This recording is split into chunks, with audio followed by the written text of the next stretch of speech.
The Water of Life by the Brothers Grimm.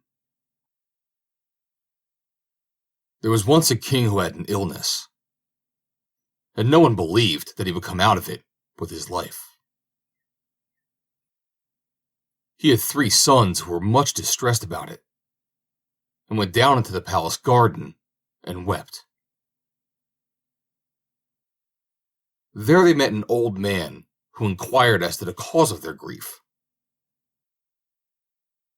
They told him that their father was so ill that he would most certainly die, for nothing seemed to cure him.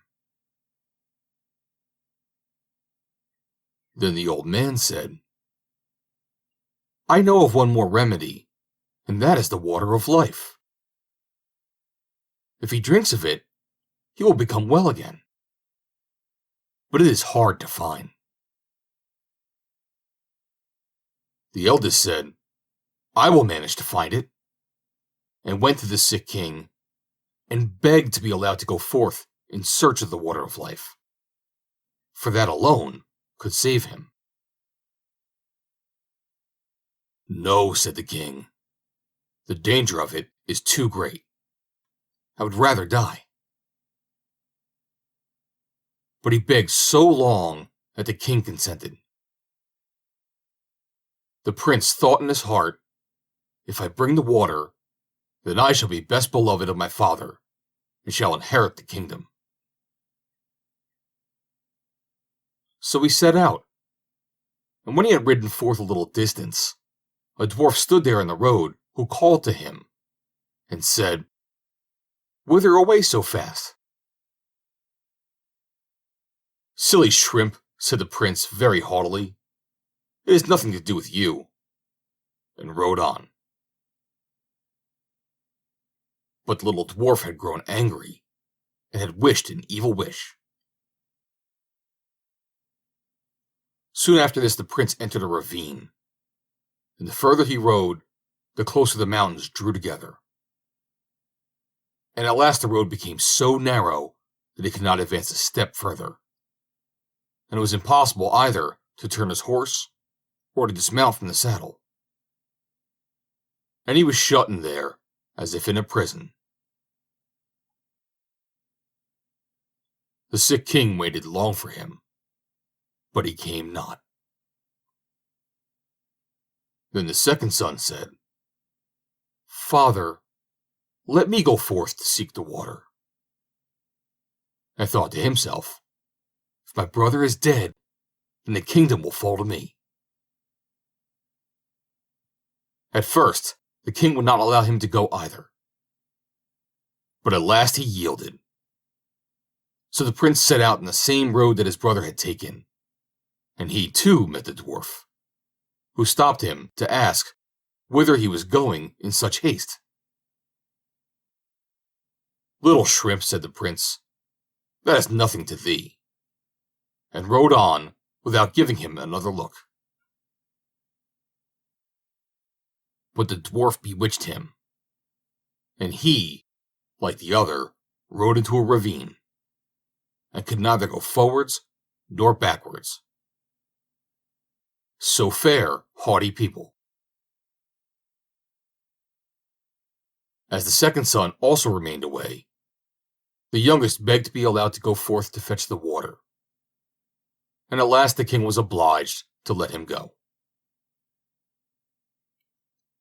When he met the dwarf, and the latter asked him whither he was going in such haste, he stopped, gave him an explanation, and said, "I am seeking the water of life, for my father is sick unto death."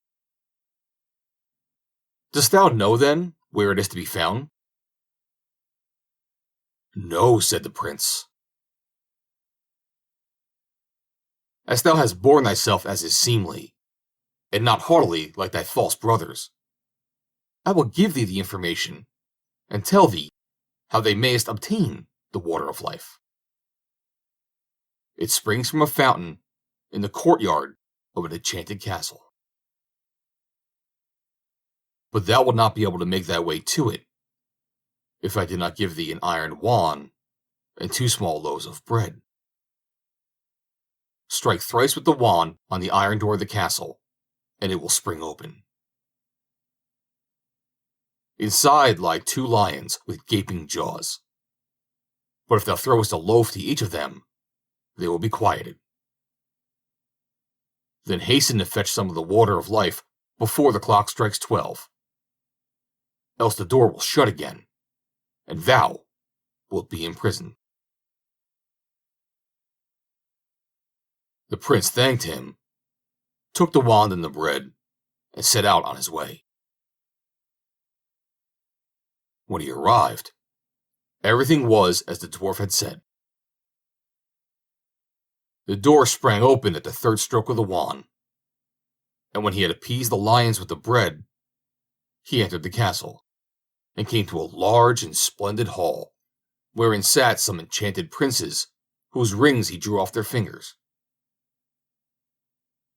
A sword and a loaf of bread were lying there, which he carried away.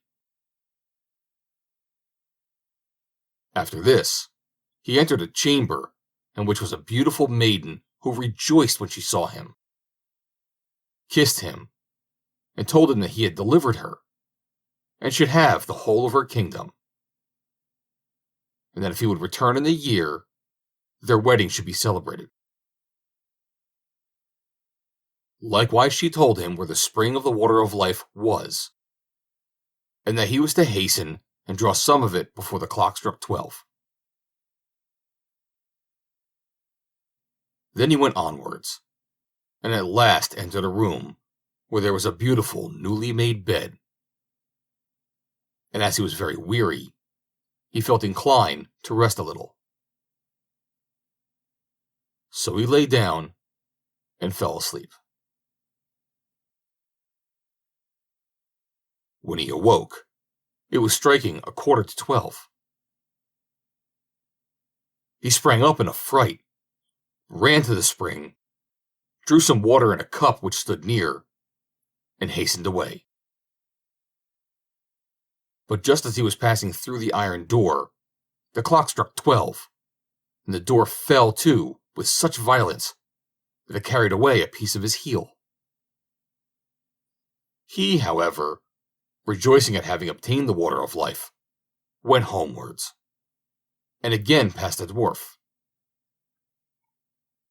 When the latter saw the sword and the loaf, he said, "With these thou hast won great wealth. With the sword thou canst slay whole armies, and the bread will never come to an end." But the prince would not go home to his father without his brothers, and said, "Dear dwarf, canst thou not tell me where my 2 brothers are? They went out before I did in search of the water of life, and have not returned." "They are imprisoned between 2 mountains," said the dwarf. "I have condemned them to stay there, because they were so haughty." Then the prince begged until the dwarf released them.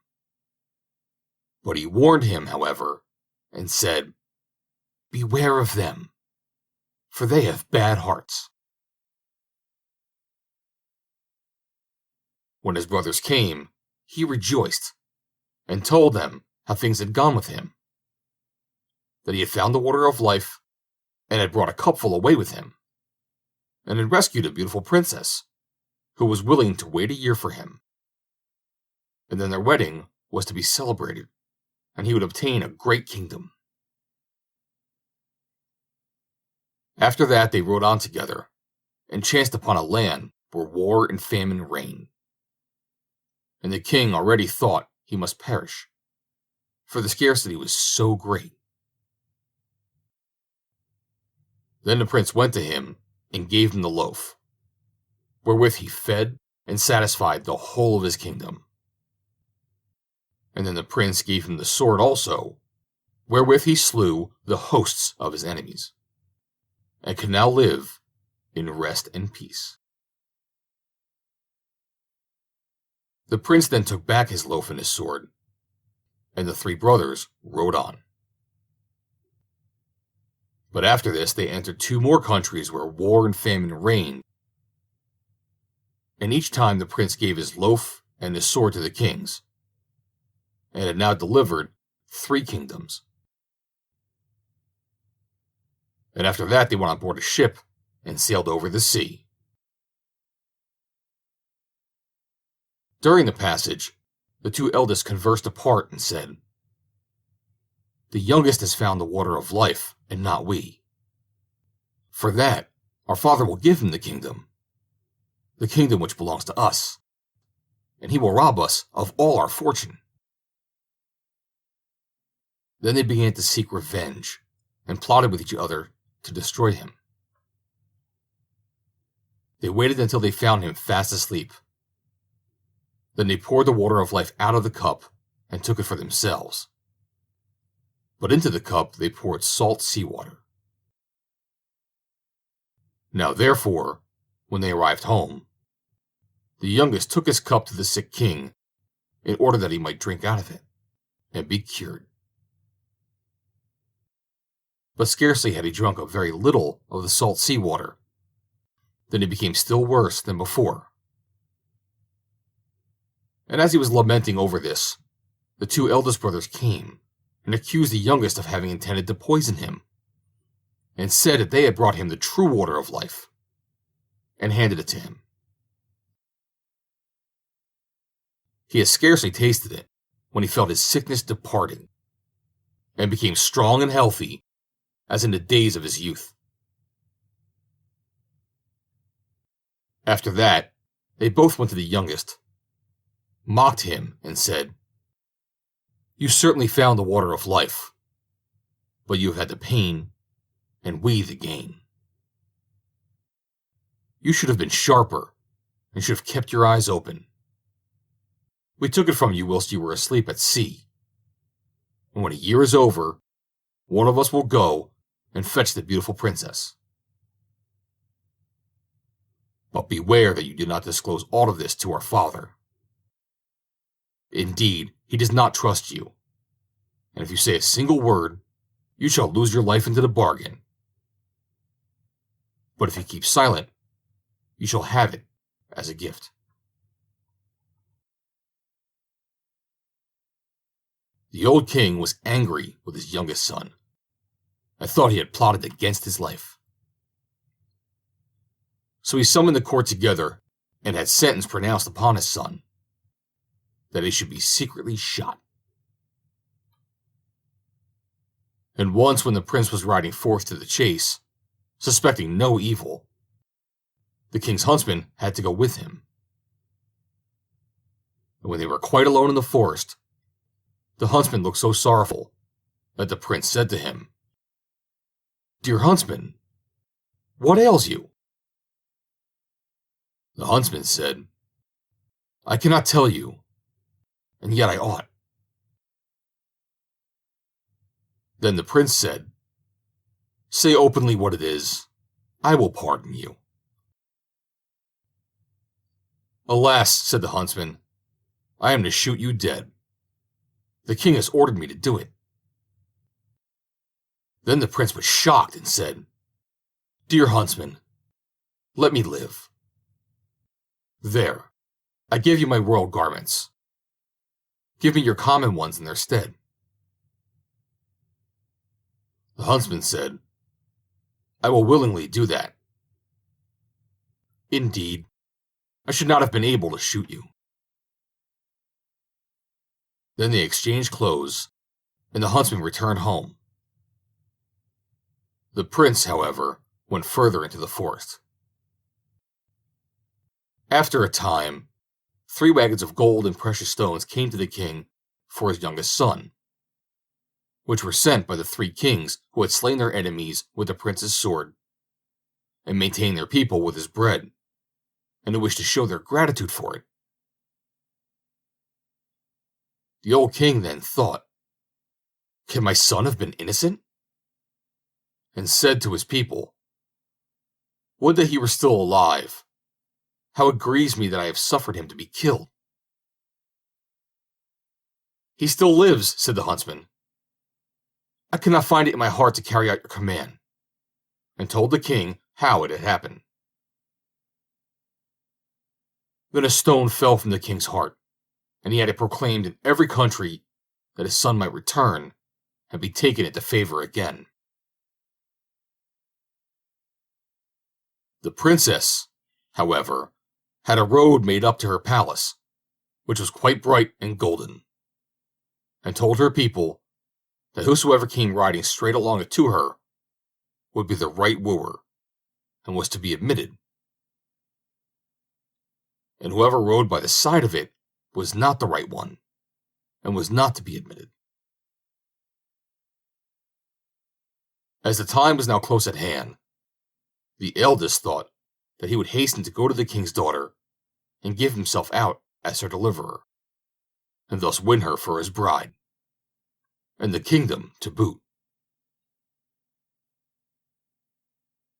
Therefore he rode forth, and when he arrived in front of the palace and saw the splendid golden road, he thought it would be a sin and a shame if he were to ride over that, and turned aside and rode on the right side of it. But when he came to the door, the servants told him that he was not the right man, and was to go away again. Soon after this, the second prince set out, and when he came to the golden road, and his horse had put one foot on it, he thought it would be a sin and a shame to tread a piece of it off. And he turned aside and rode on the left side of it. When he reached the door, the attendants told him he was not the right one, and he was to go away again. When at last the year had entirely expired, the third son likewise wished to ride out of the forest to his beloved, and with her forget his sorrows. So he set out and thought of her so incessantly, and wished to be with her so much, that he never noticed the golden road at all. So his horse rode onwards up the middle of it. When he came to the door, it was open, and the princess received him with joy, and said he was her deliverer, and lord of the kingdom. And their wedding was celebrated with great rejoicing. When it was over, she told him that his father invited him to come to him, and had forgiven him. So he rode thither, and told him everything, how his brothers had betrayed him, and how he had nevertheless kept silence. The old king wished to punish them, but they had put to sea, and never came back as long as they lived. The end. Read by Joe DeNoia, Somerset, New Jersey. June 1st, 2020.